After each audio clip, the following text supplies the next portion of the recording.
All right. Well, welcome anyone who's watching this or who is watching this at a later date. Thanks for joining on.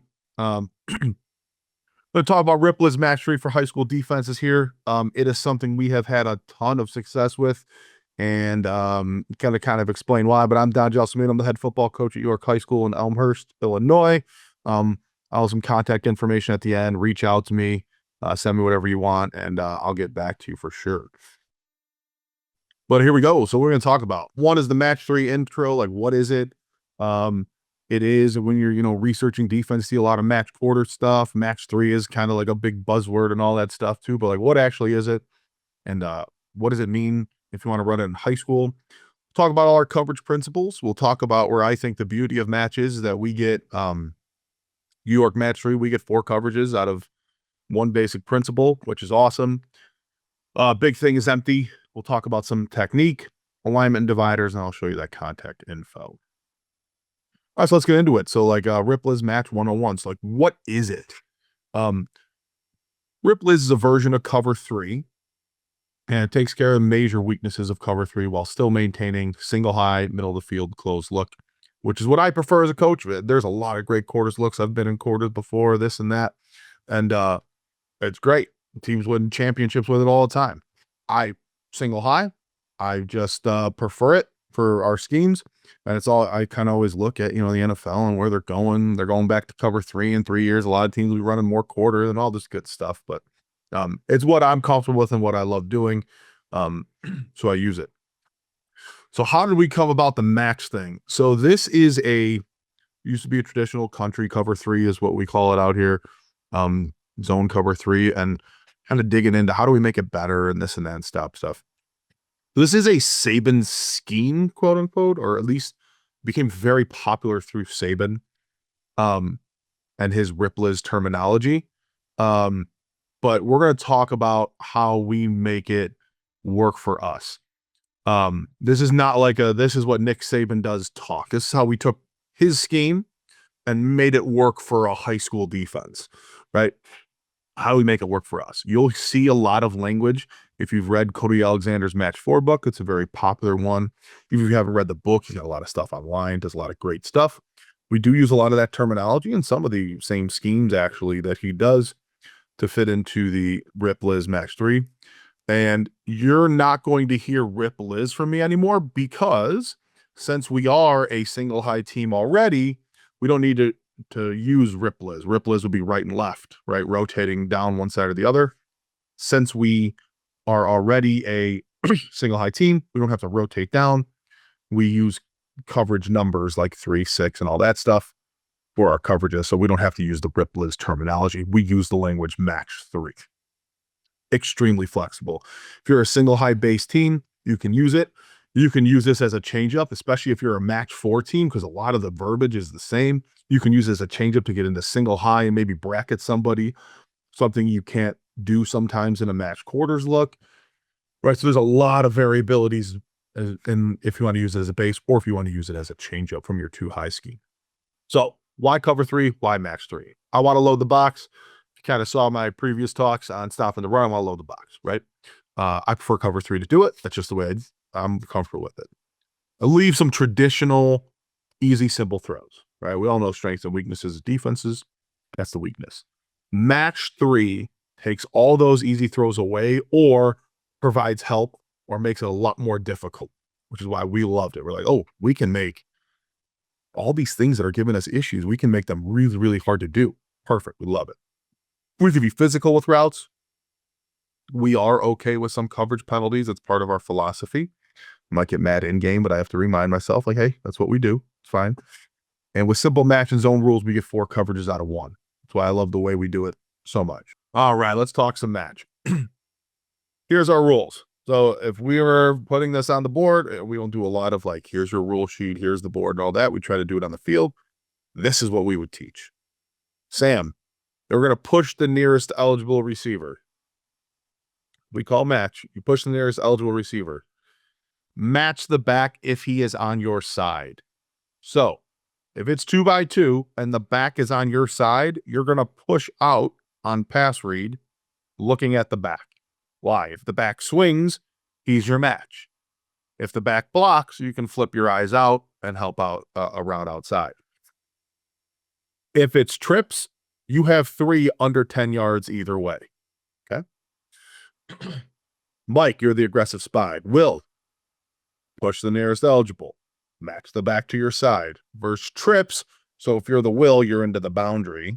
If trips away, you're going to sink to the middle of the field. So this is in our base rules. We will do, and you'll see, we'll do a lot with the rover and trips, or the rover and free play, which basically helps us wherever the dude is, right? What if the dude's number 3 in the slot on the other side? Okay, well, the rover's going to poach. Well, what if the dude's the X? Well, if the dude's the X, the rover's going to double team the X, and we'll tell the Will to take the back, right? So we have a whole bunch of different ways to take away what their best receiver is going to do. Bandit, you match 2 to the strong side. Rover, you match 2 to the weak side. Field corner, match 1. Boundary corner, match 1. Free safety. Here's the free safeties rules. If it's 2x2 or 2x1, okay, you are going to read the quarterback's eyes. And I'll show you how that's done in a second. He's going to read the quarterback's eyes. He's going to slow pedal on the first look. He's going to slow pedal to that side. In his head, if his clock hits more than 2 seconds and the quarterback has not looked off, he's going to get his head to that side, look at the receivers, and sprint to where he thinks the ball's going. He sinks to that side, and the quarterback flips to the other. As soon as he flips, he's turning his head, he is finding the routes, and he is sprinting there. Right? 2x2 ball in the middle of the field, we check the match across. For us, we consider the middle of the field anything between the goalposts. Anything outside the goalposts in high school is considered a boundary for us. There's a few yards between the goalposts and the hash. If outside that, it's in the boundary. Free safety, we want lined up between the goalposts as well.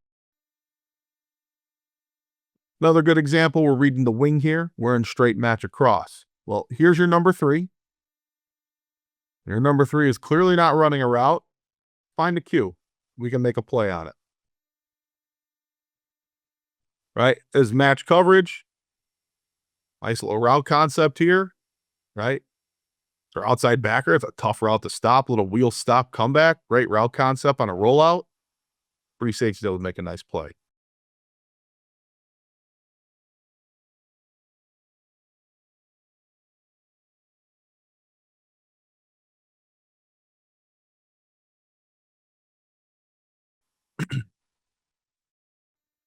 Okay. Max versus zone. So you just saw us running all that. Nothing got passed off. The first play I showed you, the shallow crosser get passed off. A lot of this stuff looks like man. It looks like man. It looks like man. Well, now what? So now we're going to get the double slant arrow, right? Trying to get a little pick play, because if it's man, that should be something good, right? So what do we see here? We get our pedal. In route,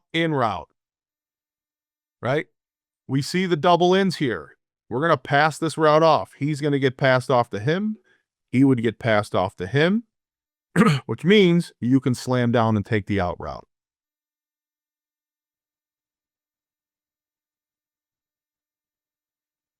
We also have calls where if 3 runs a quick out here, he can yell out, out, out. We're going to get to those in a second.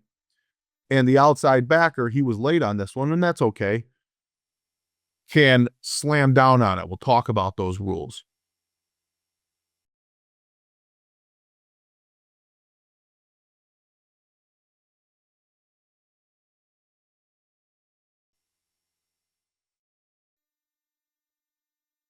Well, what else can we do? Match across. How do we do it with a pressure? Well, now let's say we really want to get a little tighter man, right? We're down here. We want to send a pressure. We can match it across. We're going to take our weak side safety and roll him over the top now. Here's the blitz. Our Mike takes the blitz's responsibility right there underneath, right? We got to stick with it. Tough. We get a post curl look, so we got to stick with it. Let's watch our corner. He's all over it. He makes a nice play on the ball. We get a huge play down here.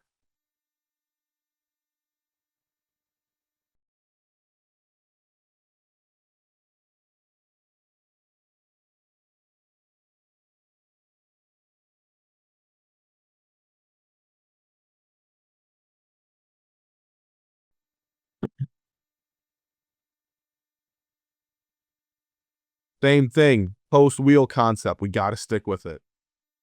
Here's our number 2. Let's talk about motion too, right? While we're at it. That's 1, that's 2, that's 3. 2 week, 1 week.